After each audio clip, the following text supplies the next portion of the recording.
Datta Dada looked at her. Did she know? How could she? He had never mentioned Project Light Brigade to her. He probed cautiously. I don't understand what you mean.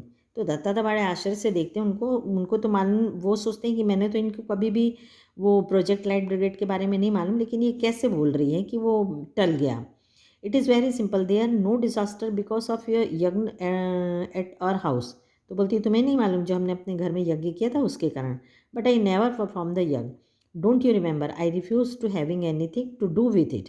तुम्हें नहीं मालूम मैंने refuse कर दिया था कि मैं इसमें भाग नहीं लूँगा. Of course I do. But we found a way out. At least Guruji did. He said that if you were unwillingly to perform the yajna, it would be all right if a descendant of yours did it. So we got Khokha to deputize for you. And has worked. It's Guruji clever. Sorry, isn't Guruji clever? Indrani voice had a ring of triumph. तो वो बोलती है कि हाँ बिल्कुल, लेकिन गुरुजी ने ये रास्ता बताया था कि यदि तुम्हारी इच्छा नहीं बैठने की तो आपके ख़ानदान से कोई भी बैठ सकता है. और मैंने खोखा मतलब उनके पोते को बिठाला, डिप्यूटीज मतलब तुम्हारी जगह पे. और क्या देखिए गुरुजी कितने बुद्धिमान थे. और उनकी इंद्राणी देवी के चेहरे जो आवाज़ थी उसमें बड़ी ट्रम्प मतलब जीत प्रकट होती है. Dattada form a mental picture of Khokha performing the yagna uttering mantras dedicated to him which he did not understand. वो कल्पना करते हैं कि वो 8 साल का बच्चा बैठा है यज्ञ में, उसको तो कुछ मालूम भी नहीं है और वो कुछ भी बड़बड़ा रहा है और वो पूरी चीज़ें कर रहा है. Pouring ghee eight specified intervals into the fire. और वो उस यज्ञ में घी डाल रहा है. ऑफरिंग फ्लावर्स फूल डाल रहा है. And then the picture change to an assembly of scientist. अब दूसरी तरफ वो सोचते हैं एक असेंबली चल रही है, मतलब कॉन्फ्रेंस चल रही है. साइंटिस्ट एट द कॉन्फ्रेंस, जहाँ पर साइंटिस्ट बैठे हैं. एनालाइजिंग द प्रॉब्लम, जो कॉमेट के बारे में एनालाइज कर रहे हैं. डिवाइसिंग सॉल्यूशन, उसके बारे में सोच रहे हैं कि कैसे उसको दूर करें. And executing then rationally and efficiency, और उसके बारे में चर्चा कर रहे हैं कि उसे कैसे दूर किया जाए.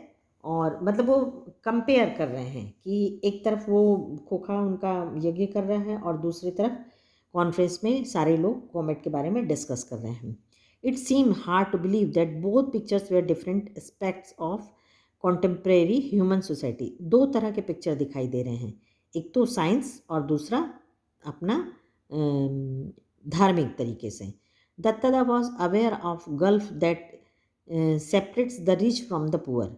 वो सोचते हैं कि अमीर और गरीब के बीच में जो भेद है, the educated from the illiterate, जो शिक्षित और अशिक्षित के बीच में है, the privilege from the unprivileged.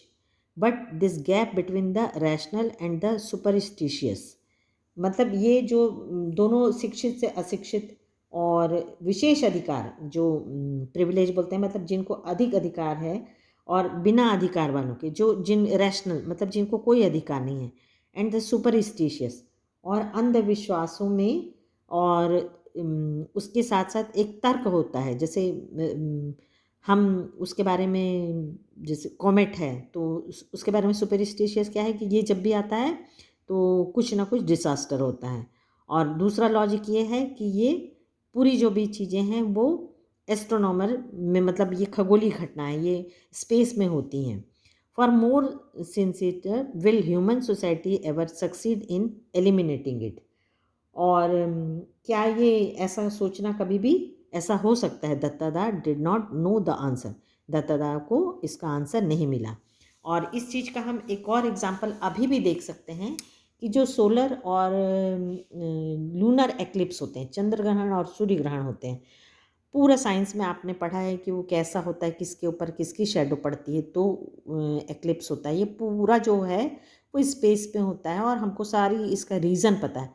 उसके बाद भी जो हमारे रिचुअल्स हैं, मतलब हम उसके बाद नहाते हैं, ग्रहण के बाद खाना नहीं खाते हैं, पूजा पाठ करते हैं, तो ये कितना भी साइंस हो जाए लेकिन जो हमारी जो धार्मिक चीज़ें हैं वो उस पर कहीं ना कहीं हम इंडियन लोग उस पर डिपेंडेंट रहते हैं. तो ये लेसन से हमें यही पता लगता है कि कितना भी साइंस डेवलप हो जाए लेकिन हमारी जो इंडियन कल्चर है वो कभी भी ख़त्म नहीं हो सकता. Thank you.